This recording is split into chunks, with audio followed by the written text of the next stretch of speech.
Мэргэжлийн заслахын хэмээн иргэдээс 2.5 тэрбум төгрөг залилсан этгээдийг баривчлаа.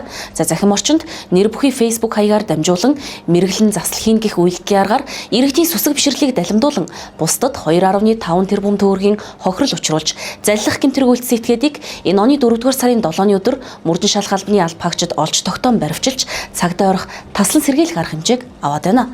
Завг этгээд нь засал номын зан үйлд хэрэглэн гэх нэрээр алтан гинж алтан бүгжийг нь залилж авах, их хэмжээний мөнгө зээлэх, өндөр төлбөрөөр үйл хийн хэмээн мөнгийг нь авч алгуулах үйлдэлийн аргаар бусдад хохирол учруулдаг гэжээ. За тодруулбал иргэн бэ нь орон нутгаас холбогдсон засал хийлгэхээр 72 сая төгрөг шилжүүлэн залилуулсан бол зүс таних иргэн гээ нь олон даагчтай пэйж хуудас зүүн бэлэгтээ мэргэлдэг гэх зохиомол байдалд нь хууртаж 9 сая төгрөг зээлүүлж залилуулсан байна.